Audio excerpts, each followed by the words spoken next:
Bonjour, bonjour et bienvenue à toi mon ami pour cette nouvelle vidéo sur la chaîne La Voix de Dieu. Je suis Lucla et j'ai l'immense plaisir de t'accueillir pour cette nouvelle vidéo. Comme à chaque fois, j'ai un immense plaisir à le faire. Je suis un petit peu comme une enfant, donc je te souhaite la bienvenue à toi qui es nouveau, nouvelle sur cette chaîne.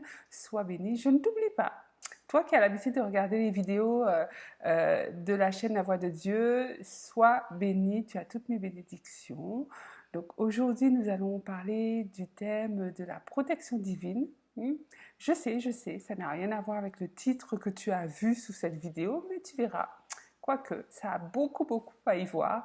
Donc si ça t'intéresse, je te dis à tout de suite.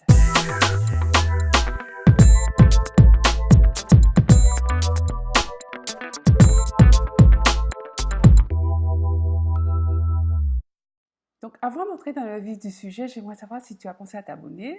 Si ce n'est pas encore fait, ben vas-y, parce que comme ça, tu intégreras la famille de Dieu, la team de Dieu qui propulse et qui propage la parole de Dieu à travers toute la francophonie. 270 millions de personnes quand même, hein, c'est pas rien. Donc, tu n'as juste qu'à cliquer en bas à droite. Vas-y, c'est fait, super. Sois béni et gloire à Dieu. Donc à présent, let's jump right in, entrons dans le vif du sujet. Donc nous allons aborder le thème de la protection divine, comme je te le disais, à travers notamment les moyens que Dieu utilise pour protéger ses enfants. Alors, Dieu utilise ces créatures pour protéger ses enfants. Alors ces créatures, ça peut être des hommes comme toi, comme moi, mais souvent, et c'est dans la plupart des cas, ce sont des anges que Dieu utilise parce que les anges sont des créatures de Dieu, ce sont des ministres de Dieu qu'il déploie donc à notre service, à notre bénéfice, nous qui héritons du salut. Et ce n'est pas moi qui le dis, c'est la Bible. La question que l'on est amené à se poser, si tu veux, la question qui est sous-jacente à ce thème, c'est comment on peut coopérer de manière à maximiser l'action des anges à notre plus grand bénéfice et pour la gloire du Dieu vivant. Alors, bon, avant toute chose, je voudrais faire un disclaimer parce que il ne s'agit dans cette vidéo nullement, jamais de faire un culte aux anges. Il n'en est pas question. Le but de cette étude, le but de cette vidéo, c'est de connaître les choses de Dieu. Et pour rappel, nous devons vivre, nous devons fonctionner, nous devons œuvrer dans le monde, sachant que nous ne sommes pas du monde, et avoir constamment à l'esprit que dans le monde spirituel, il y a deux camps. Deux camps. Deux camps. Le camp des ténèbres, celui de Satan, et le camp de Dieu, le camp de la lumière. Alors, pour ma part, ce que j'ai remarqué, c'est que parmi les chrétiens, il y a deux catégories, si je puis dire ainsi. Il y a la catégorie de ceux qui croient aux anges. Ils y croient tellement qu'ils les prient en direct. Il leur demande tout un tas de trucs en direct. Il s'adresse à eux en direct. Il les nomme et ils croient en eux. Alors, cette partie de chrétiens, je souhaite que tu n'en fasses pas partie, mon ami, parce que c'est une abomination aux yeux de Dieu, parce que personne ne peut prendre la place de Dieu. Aucune créature, quelle qu'elle soit, ne peut prendre la place de Dieu. Il y a Dieu, le Fils de Dieu, Jésus, dont le nom a été élevé au-dessus de tout nom, le Saint-Esprit. Point, trait. Tout ce à quoi tu t'adresses, qui n'est pas Dieu et qui n'est pas dans le nom de Jésus, qui n'est pas dans la communion du Saint-Esprit, c'est une abomination envers Dieu. Alors toi qui es enfant de Dieu, je sais que ça ne te concerne pas, mais c'est un rappel qu'il faut faire. Donc, il y a une deuxième catégorie de chrétiens, et peut-être que là, tu en fais partie, qui ne croient pas du tout aux anges, qui ignorent la vocation des anges, leur existence, leur fonction, etc., etc. Et l'idée de cette vidéo, c'est de démystifier un petit peu tout cela, de manière à ce que nous puissions nous approcher de la vérité de Dieu à propos du ministère des anges. Alors, cette deuxième catégorie de chrétiens dont je te parle à l'instant, le fait qu'ils ne croient pas aux anges, c'est un petit peu bizarre, c'est contradictoire, parce qu'on ne peut pas affirmer croire en Dieu, ne pas croire en sa parole, ne pas croire en ce qu'il dit. Or, Dieu parle bien des anges dans sa parole. Donc, récupère ta Bible, on va le voir ensemble, on va le voir dans Hébreux chapitre 1, versets 13 à 14. Donc, entrons dans la parole de Dieu. Et auquel des anges a-t-il jamais dit « Assieds-toi à ma droite, jusqu'à ce que je fasse de tes ennemis ton marchepied » Ne sont-ils pas tous des esprits au service de Dieu pour exercer un ministère en faveur de ceux qui doivent hériter du salut? Tu vois, quand je te disais tout à l'heure que les anges sont à notre bénéfice, nous qui héritons du salut, c'est écrit dans la Bible.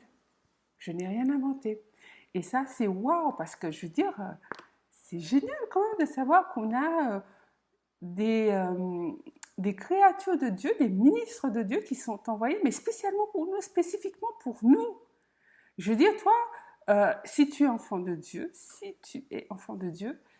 tu as une délégation d'anges à ton service, tout comme moi, j'ai une délégation des myriades d'anges à mon service, et les anges ne sont pas omniscients, omniprésents, etc. Donc ça veut dire que si j'ai un ange à mon service, toi, ce n'est pas le même que tu as. Les anges, le nombre des anges qui sont dans le ciel et qui sont sur la terre pour accompagner, aider les enfants de Dieu, leur nombre est infini. Donc je disais, en fait, pour résumer, c'est que les anges, ce sont des créatures de Dieu qui sont avant tout au service de Dieu et qui interviennent également au service des hommes de la part de Dieu. Et en fait, ils interviennent au service de certains hommes. Pas tous les hommes. Ils interviennent au service des enfants de Dieu et pas des autres. Donc ça m'amène à te dire, toi mon ami qui regarde cette vidéo mais qui n'a pas encore donné ta vie au Seigneur, je t'encourage à le faire, je t'exhorte à le faire parce que c'est le moyen par lequel, en devenant enfant de Dieu, tu pourras bénéficier de la protection des anges que Dieu enverra dans ta vie à ton service, au service de ta famille. Donc si tu veux donner ta vie au Seigneur maintenant, je t'encourage à faire cette courte prière en répétant après moi et à voix haute. Seigneur mon Dieu, aujourd'hui, je viens librement, je viens délibérément vers toi.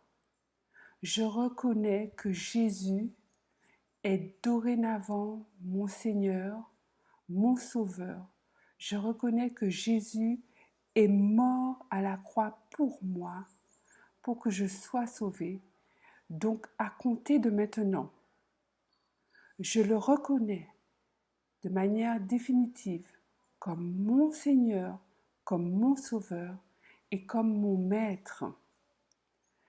Mon Dieu, prends ma vie, fais-en ce que tu veux, afin que je sois un instrument puissant entre tes mains. Au nom de Jésus, je t'ai prié. Amen. Et gloire à Dieu. Donc toi qui viens de faire cette prière, mon frère, ma sœur, sois béni parce que désormais tu es enfant de Dieu. Les choses passées sont terminées, révoquées, oubliées par Dieu et tu es né de nouveau, tu es une nouvelle créature. Donc toi et moi qui sommes nés de nouveau, qui faisons partie du royaume de la lumière, qui faisons partie du royaume de Dieu, nous pouvons donc comprendre maintenant que nous bénéficions du service des anges et nous pouvons comprendre que les anges font partie de l'armée spirituelle du Dieu vivant. Dieu parle et les anges agissent. Donc, les enfants de Dieu bénéficient de la protection d'anges, qu'on appelle aussi d'anges gardiens, mais il n'y en a pas qu'un seul par enfant de Dieu. Il y en a plusieurs. Nous avons des anges gardiens, donc au pluriel, qui sont assignés à notre protection, à notre garde rapprochée. Notre Bible le confirme dans Matthieu chapitre 18, verset 10, où il nous est dit « Gardez-vous de mépriser un seul de ces petits, car je vous dis que leurs anges dans les cieux voient continuellement la face de mon Père qui est dans les cieux. » Ça veut dire que les anges se tiennent continuellement en présence, en compagnie de Dieu, en attendant que Dieu les dépêche, les envoie, les déploie, afin d'exercer un ministère particulier dans la vie de telle ou telle personne, en l'occurrence, un enfant de Dieu. Dans le psaume 34, verset 8, il nous est dit que l'ange de l'Éternel campe autour de ceux qui le craignent et il les arrache au danger. Nous comprenons donc parfaitement, clairement, précisément à la lumière de la Bible, notre référence qui est la parole de Dieu, qui est Dieu, que les anges sont bel et bien au service des enfants de Dieu. Donc le thème de la protection divine est rattaché à celui du ministère angélique, parce qu'il y a des anges qui sont assignés à la protection rapprochée des enfants de Dieu. Je tenais vraiment à faire cette étude biblique sur le thème des anges pour voir à la lumière de la parole de Dieu ce qu'il en est, parce que c'est important que nous sachions ces vérités bibliques, ces vérités de Dieu, parce que ce sont des réalités spirituelles qui, si nous n'en avons pas conscience, peuvent nous empêcher de rentrer dans notre destinée et peuvent faire en sorte que nous passons à côté de la mission pour laquelle Dieu nous a appelés. Donc mon ami, sur ces bonnes paroles, je te laisse momentanément jusqu'à la prochaine vidéo. Donc c'est Lucela qui te dit à très très bientôt. Dis-moi en commentaire si tu crois que les anges exercent un ministère dans ta vie tous les jours de la part de Dieu. Pense à t'abonner. Passe une très très bonne semaine. God bless you exceedingly. Bye bye.